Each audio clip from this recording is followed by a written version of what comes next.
Welcome to Aishwarya academy. இன்றைக்கி நம்ம என்ன பார்க்க போகிறோம் அப்படின்னா, தமிழில் எச்சம் வந்துட்டு ரெண்டு வகையாக பிரிப்பாங்க. என்னது அப்படின்னா பெயரெச்சம், வினையெச்சம். அதே போல் இலக்கண குறிப்பில் வந்துட்டு பெயரெச்சம் வினையெச்சம் இல்லாமல் கொஸ்டின் இருக்காது. பெயரெச்சம், வினையெச்சம். முதல்ல நமக்கு ஃபஸ்ட்டு என்ன தெரியணும் அப்படின்னா, எச்சம்னா என்னன்னு தெரியணும். எச்சம் அப்படின்னா ஒரு சொல் வந்துட்டு என்ன பண்ணோம் அப்படின்னா முற்று பெறாது இருக்கணும். அதாவது முழுமை அடையாமல் இருந்துச்சு அப்படின்னா அதுக்கு பேர் தான் என்னது அப்படின்னா எச்சம் சொல்லுவாங்க. அது என்னது அப்படின்னா, இப்போது வந்த, அப்புறம் சென்ற,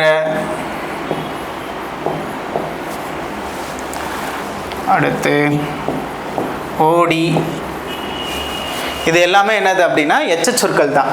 ஏன் எச்ச சொற்கள் அப்படின்னு சொல்கிறாங்கன்னா, இந்த வார்த்தைகள் என்ன பண்ணலாம் அப்படின்னா முழுமை அடையலை. இப்போ வந்த அப்படிங்கிறது முழுமை அடையலை, வந்தான் அப்படிங்கிறது அந்த அந்த எழுத்து, அந்த சொல் வந்துட்டு முழுமை அடைஞ்சிருக்கு. வந்தான், சென்றான், ஓடினான் அப்படின்னா முழுமை அடைஞ்சிருக்கு. முழுமை அடையலை அப்படிங்கும்போது வந்த, சென்ற, ஓடி இது எல்லாமே என்னது அப்படின்னா எச்சம். எச்சம் அப்படின்னா ஒரு சொல் வந்துட்டு முற்று பெறாமல், அதாவது முழுமை அடையாமல் இருந்துச்சுன்னா அதுக்கு பேர் என்னது அப்படின்னா எச்சம் சொல்லுவோம். எச்சத்தை ரெண்டாக பிரிக்கிறாங்க. என்னது அப்படின்னா பெயரெச்சம், வினையெச்சம் பிரிக்கிறாங்க. அதில் நம்ம இப்போ என்ன பார்க்க போகிறோம் அப்படின்னா, பெயரெச்சம்னா என்னன்னு பார்க்கலாம். சரி, பெயரெச்சம் ஒரு எச்சத்துக்கு பின்னாடி, அதாவது நம்ம பார்த்தோம்ல முன்ன வந்த, சென்ற அப்படின்னு பார்த்தோம்ல, ஒரு எச்சத்தின் பின் பெயர் வந்தால் அதுக்கு பேர் என்னது அப்படின்னா பெயரெச்சம். பெயரெச்சம் அப்படின்னா என்ன இருக்கணும், ஒரு எச்சத்துக்கு பிறகு, அதாவது ஒரு எச்ச சொல்லுக்கு அப்புறம் என்ன வரணும் அப்படின்னா பெயர் வரணும். அப்படி பெயர் வந்துச்சு அப்படின்னா அது என்னது அப்படின்னா பெயரெச்சம். பெயரெச்ச விகுதி இது ரொம்ப முக்கியம்.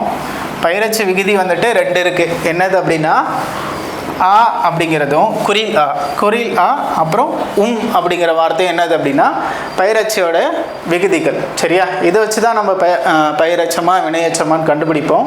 ஆனால் விகுதிகள்னு கேட்டால் வந்துட்டு ஆவும் உம்மும் மட்டும்தான். எதுக்கு அப்படின்னா பெயரெச்சத்துக்கு. பெயரெச்சம் வந்துட்டு 3 காலங்களிலும் வரும். சரியா, கூற்று காரணத்தில் கேட்பாங்க. பெயரெச்சம் வந்துட்டு 3 காலத்தை உணர்த்தும். 3 காலம் என்ன அப்படின்னா நமக்கு தெரியும். என்னென்னது அப்படின்னா இறந்த காலம், நிகழ்காலம், எதிர்காலம். அப்போது பெயரெச்சம் வந்துட்டு 3 காலங்களில் வருமா அப்படின்னு கேட்டால் வரும். பெயரெச்ச விகுதி வந்துட்டு என்னென்னதுன்னு கேட்டால் 2 மட்டும்தான். என்னென்னதுன்னா குறிலா, அப்புறம் அப்படிங்கிற வார்த்தை எழுத்தும். சரியா, இது பெயரெச்சம். அது பெயரெச்சத்துக்கு எடுத்துக்காட்டு பார்க்கலாம். எடுத்துக்காட்டு பார்த்தா உங்களுக்கு புரியும். சரி, பெயரெச்சத்துக்கு எடுத்துக்காட்டு. இது எல்லாமே ஃபஸ்ட்டு எச்சமாக நமக்கு தெரியணும். இப்போ படித்த அப்படிங்கிறது முழுமை பெறல, வந்த அப்படிங்கிறதும் முழுமை பெறல, பாடும் அப்படிங்கிறதும் முழுமை பெறல, உடைந்த அப்படிங்கிறதும் முழுமை பெறல.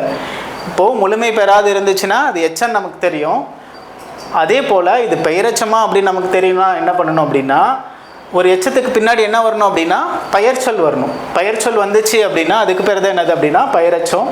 அது இல்லாத விகுதிகளும் பார்க்கலாம். இந்த இடத்துல விகுதி இங்கே என்ன இருக்குது, படித்த ஆ வருதா, வந்த குறிலா வருதா, பாடும் உம்முங்கிறது வருதா, உடைந்த ஆ வருதா. அப்போது பெயரெச்ச விகுதி என்னன்னு பார்த்தோம், ஆ இது ரெண்டுமே பார்த்தோம். இப்படி வந்துச்சு அப்படின்னா அது என்னது அப்படின்னா பெயரெச்ச விகுதி. விகுதி மட்டும் பார்க்கக்கூடாது. ஏன்னா வினையெச்சத்துலேயும் வந்துட்டு ஆங்கிற வார்த்தை வரும். குறிலா பார்த்தோம்ல, அந்த வார்த்தை, அந்த எழுத்து வரும். அப்போது இது எப்படி கண்டுபிடிக்கணும் அப்படின்னா, உங்களுக்கு கொஸ்டின் எப்படி கேட்பாங்க, பெயரெச்ச விகுதின்னு கேட்டால் குறிலாவும் உம்மும் போட்டுடலாம். இப்போது ஆங்கிறது வந்துட்டு வினையெச்சத்துலேயும் வரும், பெயரெச்சத்துலேயும் வரும். அது எப்படி கண்டுபிடிக்கிறது அப்படின்னா, இப்போது நம்ம ஸ்டார்டிங்கில் என்ன பார்த்தோம், ஒரு எச்ச சொற்களுக்கு பின்னாடி பெயர் வந்துச்சுன்னா அதுக்கு பேர் என்னது அப்படின்னா பெயரெச்சம்னு பார்த்தோமா. அதே போல் தான் ஒரு எச்சத்துக்கு அப்புறம் பெயர் வந்துச்சுன்னா அது பெயரெச்சம். இதே ஒரு எச்சத்துக்கு அப்புறம் ஒரு வினைச்சொல் வந்துச்சுன்னா அதுக்கு பேர் என்னது அப்படின்னா வினையெச்சம். சரிங்க, பார்க்கலாமா. இப்போது படித்த அப்படின்னு இருக்கா, இப்போது என்ன சொல்லலாம், படித்த மாணவன், இல்லை படித்த புத்தகம், படித்த நூல் அப்படின்னு சொல்லாமா. ஒரு எச்சத்துக்கு அப்புறம் பெயர் சொல். மாணவன் அப்படிங்கிறது பெயர் சொல், புத்தகம் அப்படிங்கிறது பெயர் சொல், நூல் அப்படிங்கிறது பெயர் சொல். ஒரு எச்சத்துக்கு அப்புறம் பெயர் வந்துச்சுன்னா அது என்னது அப்படின்னா பெயர் சொல் அப்படின்னு அர்த்தம். அடுத்து வந்த பேருந்து, வந்த பேருந்து, இல்லை வந்த பையன், வந்த மாடு, ஆடு எதுனாலும் வச்சுக்கலாம். சரியா, அதாவது ஒரு எச்சத்துக்கு அப்புறம் என்ன வரணும் அப்படின்னா பெயர்ச்சொல் வரணும். வந்துச்சு அப்படின்னா அது என்னது அப்படின்னா பெயரெச்சம். அப்போது வந்த பேருந்து அப்படிங்கிறது பெயரெச்சம். அடுத்து பாடும் பாடும்னு இருக்கா. அப்போ உம்முங்கிறது என்ன தான் பார்த்தோம், பெயரச்சு விகுதின்னு தானே பார்த்தோம். அப்போது பாடும் குயில் அப்படின்னு சொல்லலாமா, பாடும் குயில் இல்லை பாடும் மாணவி இல்லை பாடும் மாணவன் அப்படின்னு சொல்லலாமா. அப்போ அப்படிங்கிறதும் என்னது அப்படின்னா பெயரச்ச விகுதி. அப்போது பாடும் குயில். அடுத்து உடைந்த பலகை இல்லை உடைந்த பானை அப்படின்னு சொல்லாமா. எச்சத்துக்கு அப்புறம் என்ன வந்துச்சுன்னா அது பெயரச்சம் அப்படின்னா பெயர் வரணும். ஒரு எச்ச சொல்லுக்கு அப்புறம் பெயர் வந்துச்சுன்னா அது பெயரச்சம். ஒரு எச்ச சொல்லுக்கு அப்புறம் வந்துட்டு வினை வந்துச்சுன்னா அது வினையச்சம். சரியா, இதெல்லாம் என்னது அப்படின்னா பெயரச்சத்துக்கு எடுத்துக்காட்டு. பெயரச்சம் வந்துட்டு 3 காலங்களில் வரும்னு பார்த்தோமா. இப்போது இங்கே படித்த மாணவன் அப்படின்னு இருக்கா. படித்த மாணவன் அப்படின்னா இறந்த காலத்தை சொல்கிறது. இதே படிக்கின்ற மாணவன் அப்படின்னா நிகழ்காலம். படிக்கும் மாணவன் அப்படின்னா எதிர்காலத்தை சொல்லும். இது எல்லாமே பார்த்தீங்க அப்படின்னா 3 காலங்களில் வரும் சொன்னா. அப்போது பெயரச்சம் வந்துட்டு 3 காலங்களில் வருமா வராதான்னு கேட்டால் 3 காலங்களில் வரும். சரியா, அடுத்து பெயரச்சத்தை வந்துட்டு 2ஆக பிரிக்கிறாங்க. என்னது அப்படின்னா தெரிநிலை பெயரச்சம், குறிப்பு பெயரச்சம். சரியா, இது கேட்டிருக்காங்க. இதெல்லாம் குரூப் 4 கொஸ்டின், குரூப் 2 கொஸ்டின். இதெல்லாம் தெரிநிலை பெயரச்சம் அப்படின்னா அது பார்க்க நம்ம பெயரச்சம் என்னன்னு பார்த்தோம், 3 காலத்தையும் உணர்த்தும் பார்த்தோமா. அப்போ தெரிநிலை பெயரச்சம் அப்படின்னா காலம் காட்டும். இப்படி ஞாபகம் வச்சுக்கோங்க. தெரிநிலை பெயரச்சம் அப்படின்னா காலத்தை தெரிவிக்கும், அதாவது காட்டும். தெரிநிலை பெயரச்சம் அப்படின்னா காலம் காட்டும். குறிப்பு பெயரச்சம் அப்படின்னா காலம் வந்துட்டு என்ன பண்ணாது அப்படின்னா காட்டாது. இது ரொம்ப முக்கியம். தெரிநிலை பெயரச்சம் அப்படின்னா காலத்தை வெளிப்படையாக காட்டும். குறிப்பு பெயரச்சம் அப்படின்னா காலத்தை வெளிப்படையாக காட்டாது.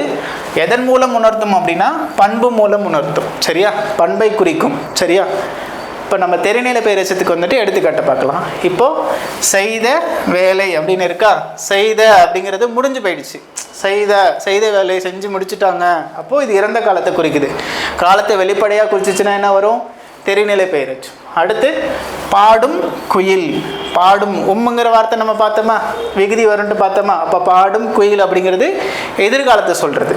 வாங்கிய புத்தகம், நான் ஏற்கனவே புக்கு வாங்கிட்டேன். வாங்கிய புத்தகம் இறந்த காலத்தை குறிக்குதா. இது எல்லாமே என்ன பண்ணுது அப்படின்னா காலத்தை வெளிப்படையாக காட்டுது. வெளிப்படையாக காட்டுச்சுன்னா அது என்னது அப்படின்னா தெரிநிலை பெயரச்சம். சரியா, அடுத்து குறிப்பு பெயரச்சம் பாருங்கள். இது ரொம்ப முக்கியம். இதுதான் குரூப் 4லையும் கேட்டாங்க, குரூப் 2லையும் கேட்டிருக்காங்க.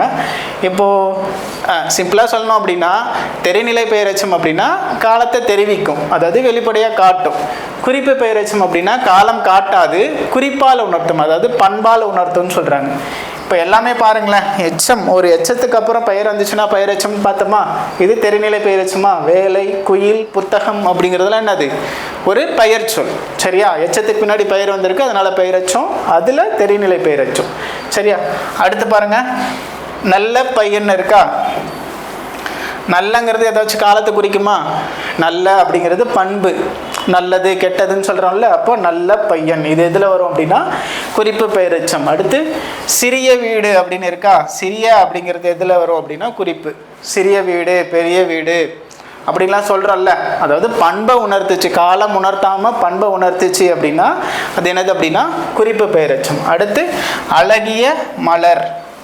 அழகிய அப்படிங்கிறது பண்பு. மலர் பார்க்கறதுக்கு அழகாக இருக்குது அப்படின்னு சொல்கிறோம்ல, அப்போது அழகிய மலர். அதே போல் இதுலேயும் எப்படி தான் வரும்னா இறுதியில் எச்ச சொல்லுக்கு அப்புறம் பெயர் தான் வரும். சரியா, இது சிம்பிளாக ஞாபகம் வச்சுக்கோங்க. தெரிநிலை அப்படின்னா காலம் காட்டும், குறிப்பு அப்படின்னா காலம் காட்டாது. அதற்கு பதிலாக என்ன பண்ணோம் அப்படின்னா பண்பை உணர்த்தும். நல்ல, சிறிய, அழகிய அப்படின்லாம் காட்டும். சரியா, சரி, இவ்வளோ தான் பெயரச்சத்தில். பெயரச்சம் வினையச்சம்லேருந்து கண்டிப்பாக ஒரு கொஸ்டின் எதிர்பார்க்கலாம். சரியா, பெயரச்சம் ரொம்ப முக்கியம். அடுத்த வகுப்பில் வந்துட்டு நம்ம வினையச்சம் பற்றி பார்க்கலாம். சேம் இதே மாதிரி தான் இருக்கும், கொஞ்சம் வேறுபாடுகள் இருக்கும். சரியா, சரி, நம்ம அடுத்த கிளாஸை பார்க்கலாம். நன்றி.